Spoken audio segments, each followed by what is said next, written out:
បើសិនជាអ្នកគ្នាកំពុងរកទិញសំបុត្រឡានដើម្បីទៅដើរលេងចូលឆ្នាំខ្មែរខ្ញុំមានវិធី sale លុយសម្រាប់អ្នកទាំងអស់គ្នាមាន app Redbus នេះមួយគឺអ្នកនរគ្នាដឹងតែងាយស្រួលនៅក្នុងការ booking សំបុត្រឡានក្រុងហើយសំខាន់គឺចំណេញទាំងពេលវេលាចំណេញទាំងថវិកានៅក្នុង app Redbus ឥឡូវនេះហាគឺកំពុងតែមានប្រម៉ូកូដបញ្ចុះតម្លៃទៅលើសំបុត្រឡានក្រុងលើពីបញ្ចុះតម្លៃសំបុត្រឡានក្រុងឥឡូវនេះគឺជា referral week ដោយគ្រាន់តែអ្នកនរគ្នា referral ឬក៏ invite មិត្តភក្តិអ្នកនរគ្នាទៅតាម link ទៅដើម្បីឲ្យគេ download app Redbus អ្នកនរគ្នាទទួលបានប្រាក់រហូតទៅ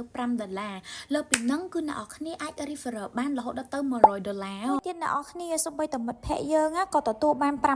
ដែរគ្រាន់តែ download app Redbus ដោយដែលខ្ញុំបាននិយាយចឹងអត់ត្រូវការ booking សំបុត្រឡានអីទេណាគឺជាប្រភេទ limited offer អញ្ចឹងអ្នកនរគ្នាបើសិនជាឃើញវីដេអូនេះហើយកុំភ្លេចអីសោះ invite មិត្តភក្តិអ្នកនរគ្នានៅក្នុងការ download app Redbus ទាំងអស់គ្នាបើនិយាយពីវិធីប្រើប្រាស់នៃ app Redbus នេះវិញគឺងាយស្រួលខ្លាំងគឺយើងអាច share តម្លៃសំបុត្រឡានក្រុងយើងអាចមើលពេលវេលាថងថាម៉ោងឡើងម៉ោងម៉ានទីតាំងនៅណាហើយ information នៃឡានជាប្រភេទឡាន minivan ឬក៏ប្រភេទឡានក្រុងឬក៏ប្រភេទ Airbus យើងដឹងទាំងអស់ខ្ញុំស្រឡាញ់ app នេះថងថាយើងអាចដឹងថាអ្នកនៅជាប់យើងជាភេទស្រីឬក៏ភេទប្រុសឃើញ seat available នៅជាប់កន្លែងដែលមានពណ៌កាឈុកហ្នឹងគឺមានមនុស្សស្រីបើសិនជាពណ៌ខៀវគឺមនុស្សប្រុសនិយាយទៅគឺមានពាក្យតែ3ម៉ាត់ទេងាយស្រួលប្រើប្រាស់ចំណេញពេលវេលាចំណេញថវិកា